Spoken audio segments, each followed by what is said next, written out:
Bonjour chers abonnés, très heureuse de vous retrouver dans cette vidéo que je consacre à la correction de l'épreuve du bac libre français, bien sûr épreuve du français de juin 2022 concernant l'Académie de Beni Mellal Renifra.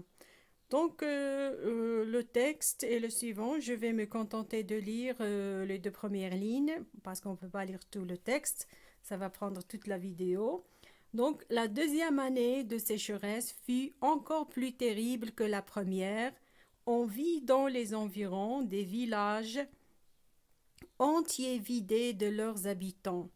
Ils avaient rejoint leurs parents dans les villes du nord en abandonnant à cet enfer qui rampait inexorablement vers la vallée leurs terres et leurs maisons. Donc, on passe aux questions. Donc nous avons le tableau habituel, l'auteur. On vous dit de compléter le tableau d'après votre connaissance de l'œuvre. Donc l'auteur de ce texte, bien sûr, c'est Mohamed Khayreddin, nationalité marocaine, siècle, le XXe siècle. Titre de l'œuvre, c'est Il était une fois un vieux couple heureux. Parmi les propositions suivantes, laquelle est correcte? Donc la première, ce roman raconte l'histoire d'une famille riche vivant au sud du Maroc, c'est faux. Ce roman raconte l'histoire d'un vieux et sa femme vivant au nord du Maroc, c'est faux. Ce roman raconte l'histoire d'un ménage composé d'époux âgés sans enfants, c'est correct. C'est la bonne, je dirais, c'est la proposition correcte, c'est-à-dire la troisième. La question numéro 3, lisez le premier paragraphe, la deuxième année jusqu'à leur maison. Quel événement raconte le narrateur? Le narrateur raconte ici l'événement de la sécheresse, yani الجفاف. Citer une conséquence de cet événement. Donc la conséquence de cette sécheresse, c'est l'exode rural, c'est-à-dire les habitants quittent leurs terres et leurs maisons, leurs villages, pour aller s'installer dans les villes. Bien sûr, et la plupart du temps, ils vivent dans une situation de pauvreté, de misère. Numéro 4. Observez les passages de non jusqu'à Dieu soit loué. Quels sont les adjectifs qui qualifient mieux le vieux dans ce passage? Nous avons douteux, optimiste, confiant, pessimiste. Donc on peut dire que le vieux, il est confiant, voilà. Il est confiant puisque il est optimiste. Donc il y a optimiste et confiant puisque selon lui, c'est-à-dire que cette situation de sécheresse, elle va passer.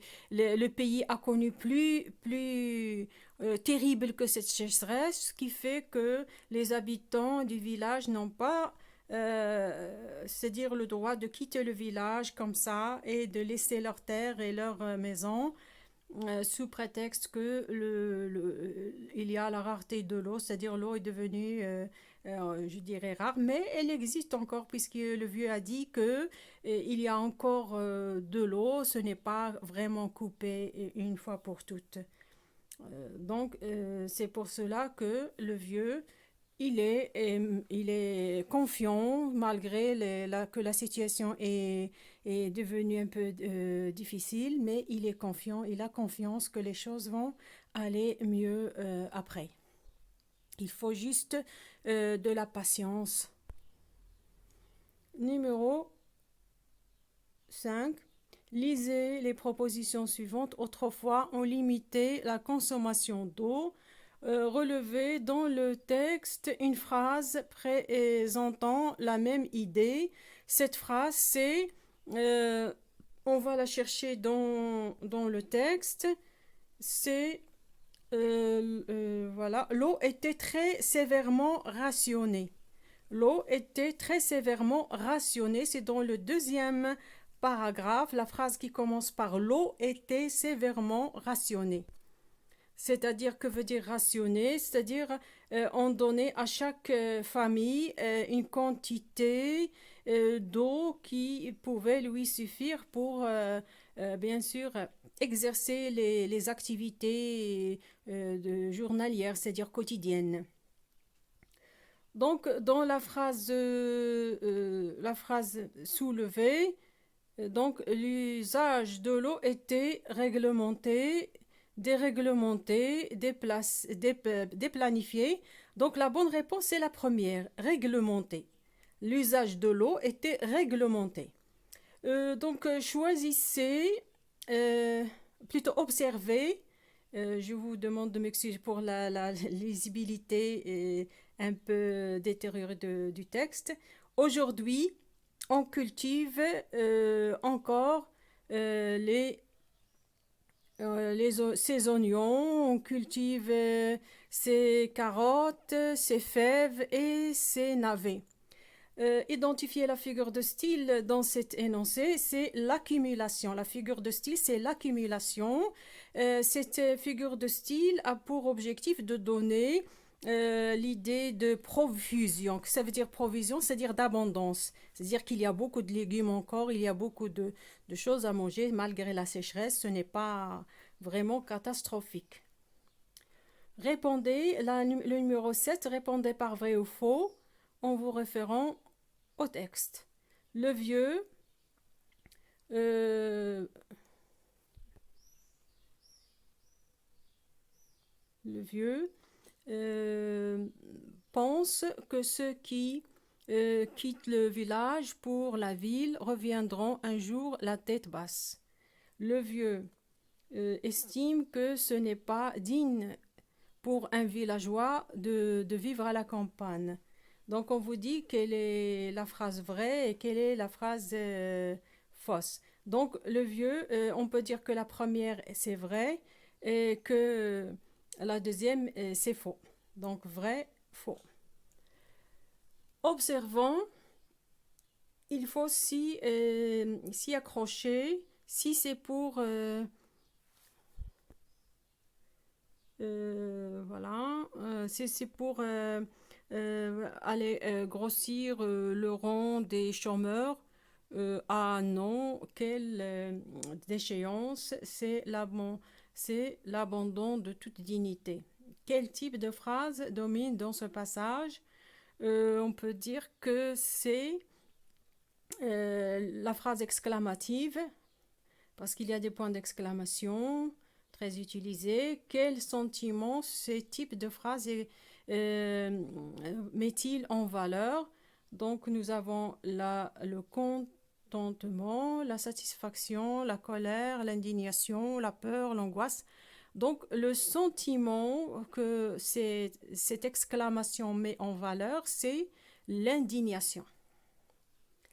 Numéro 9, pour le vieux, vivre en ville pourrait constituer une explosion sociale, une bombe à retardement, voire un volcan endormi. Êtes-vous de cet avis? Oui, on peut être d'accord ou ne pas d'accord. C'est l'essentiel dans ce type de questions, c'est de savoir exprimer un point de vue et de le bien argumenter. Par exemple, ici, si je dis oui, il a raison, oui, parce que les villageois, quand ils vont en ville, ils vont sans travail, parfois sans maison, alors ils vivent dans des bidonvilles, ils exercent voilà, des travaux qui ne sont pas, on peut dire, ils vivent dans une situation précaire, c'est-à-dire parfois ils travaillent, des jours ils ne travaillent pas, donc ce qui veut dire qu'ils sont menacés par la misère. Donc c'est pour ça qu'aller fuir le village pour aller vers la misère, donc c'est pas une bonne idée. Donc, ou bien on peut être d'accord. Parfois, lorsqu'on change on peut dire d'endroit, ou bien on change de ville, ou bien de village, on peut, voilà, avoir la chance c'est-à-dire de réaliser son rêve, de travailler bien, de faire étudier les enfants dans de bonnes écoles, et ainsi de suite. Ça dépend de... Numéro 10, selon le vieux, il ne faut pas abandonner ces terres, il faut s'y accrocher. Partagez-vous cette opinion. Oui, on peut la partager dans le sens où une terre, c'est un patrimoine qu'il ne faut pas, on peut dire qu'il ne faut pas laisser ou bien abandonner comme ça sur un coup de tête. Il faut bien réfléchir avant de le faire. Ou bien on peut ne pas être d'accord avec lui lorsque on voit qu'on aura plus de chance dans une ville euh, que dans le village. Donc ça dépend de l'opinion de chacun et je pense que n'importe quel que soit c'est-à-dire que quelle que soit l'opinion que vous allez exprimer, elle va être bien sûr prise en considération. Voilà, on arrive au sujet. La culture de l'attachement aux racines commence à disparaître dans notre société. Certaines personnes n'hésitent pas à abandonner leurs traditions, à quitter leur famille, voire même leur pays pour construire une nouvelle vie. Voilà. Partagez-vous cette conduite. Donc là, nous avons ici deux sujets en un seul sujet. Ici, il s'agit de quitter le pays pour aller travailler. Donc, c'est l'immigration et aussi c'est négliger les traditions, ne plus, c'est-à-dire se laisser emporter par le courant de la modernité et oublier ses racines, ses traditions. Donc, on a, bien sûr, sur ma chaîne, il y a les deux sujets que vous pouvez consulter si vous le voulez. Mais on peut dire comme ça rapidement sur ce sujet que c'est vrai que lorsqu'on quitte son pays, on n'a pas le temps d'exercer les coutumes et les traditions, et surtout lorsqu'on vit seul ailleurs, on n'a plus on peut dire, on n'a plus ces retrouvailles avec la famille, on est éloigné de la famille, donc on ne peut pas vivre certaines traditions, parce que les traditions, ça se fait, ça s'exerce en groupe, c'est-à-dire pas avec le groupe de la famille. Mais tout seul, on ne peut pas le faire, donc c'est pour ça que les gens, d'année en année, ils négligent leurs traditions. Ou bien on peut dire aussi que bien sûr ce n'est pas, ils ne sont pas, on peut dire, coupables puisqu'ils vivent dans un pays c'est-à-dire où les conditions de vie sont différentes. Alors ils ne peuvent pas vivre traditionnellement dans un pays, on peut dire, moderne. Et aussi, il y a notre façon de vivre, notre façon d'utiliser le temps. Donc, très, c'est pas très commode de vivre ces traditions-là. Voilà, ma vidéo arrive à la fin. Je vous dis bon courage et je vous souhaite la réussite à tous. N'oubliez pas de vous abonner et même si l'examen est terminé, vous pouvez consulter mes vidéos pour améliorer votre niveau en français et enrichir vos idées dans différents sujets. Voilà, au revoir et à la prochaine vidéo.